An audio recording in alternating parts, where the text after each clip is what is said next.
Hey guys, welcome to the back two, and after a brilliant 97 points tally last week in game week 1, we now look ahead to game week 2 with the FPL preview. Those are the fixtures on the screen now, and of course the biggest game of the weekend has to be the London derby, Chelsea versus Arsenal, 5:30 on Saturday. Both Manchester clubs playing on Sunday against Huddersfield and Brighton respectively, before Palace and Liverpool end the game week on Monday night. So let's look at the team. It's looking pretty much the same. I'm not gonna lie, it's probably going to be the exact same 11 as last week. So we start off with Ben Foster in goal. Watford travelling to Turf Moor.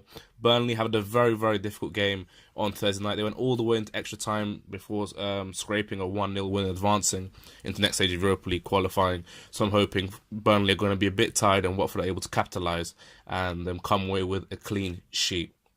Now look at the back three: Lindelof, Robertson, and Mendy. We'll start off with Lindelof. Brighton had 0 shots on target in Game Week 1 versus Watford, and I'm hoping there are similar trends when United come to town and that Mourinho actually plays Lindelof. We know how much he likes Chris Smalling and Phil Jones, but hopefully he's finally seen the light and knows that the best central defensive partnership is Lindelof and Bayern. That's what we see week in, week out, and hopefully he starts and United are able to get a clean sheet. On to Benjamin Mendy now. A brilliant points tally from him last weekend. And Huddersfield come to the Etihad.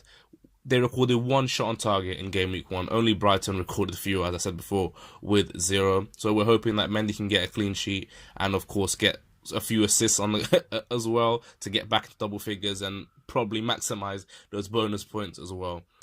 Robertson, Liverpool travelled to Crystal Palace, as I mentioned previously. Liverpool, who conceded 0 big chances against West Ham. However, Palace recorded 10 shots on target in their game, which will prove to be, I reckon it'll be a trickier game than the West Ham game. It has to be. Palace tend to be strong at home against Liverpool. We all remember Istanbul, but hopefully Robertson can get an assist or 2 if he's not going to be able to get the clean sheet. Into the midfield 4, Richarlison has been passed fit today by his manager Marco Silva, so expect him to play. We look at Mane and Salah. Palace have kept 4 out of 5 Premier League clean sheets. In the game where they just conceded that 1 goal. But we know all about Mane and Salah, so expect them to at least get an assist each, maybe a goal each, to bring up that points tally. But we'll see what happens. Bernardo Silva should be definitely starting against Huddersfield now that Kevin De Bruyne has been confirmed out for 3 months. Hopefully he'll be getting a good few games, but Pep Guardiola loves to rotate. But I'm sure Bernardo Silva will be playing against Huddersfield and can get some more points, hopefully a goal like he did against Arsenal, and continues good form actually. The front 3, Josh King, Zaha, Aguero. We start off with Aguero, who had 3 shots against Arsenal, 1 on target.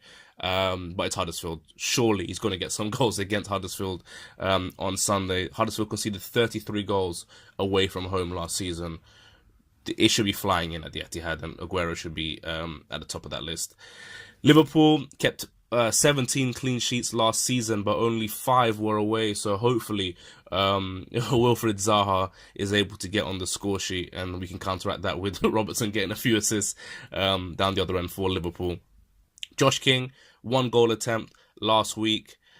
He's really still in the squad, bearing in mind looking at Everton next week and their somewhat notoriously shaky defence. In terms of captain, we're looking at Sergio Aguero.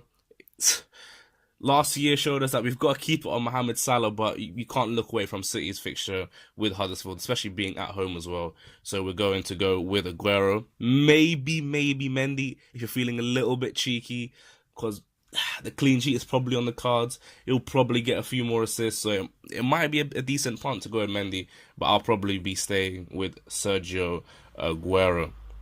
And that means we'll have 2 free transfers for next week, with more players coming back from the World Cup, of course, and more players getting fitness and be able to play 90 minutes, especially looking at the likes of Romelu Lukaku, who I'm thinking of bringing in sooner rather than later, and a few other players. So yeah, good luck to everyone this week. Have a good one, and the review for Game Week 2 will be up next week. Have a good one.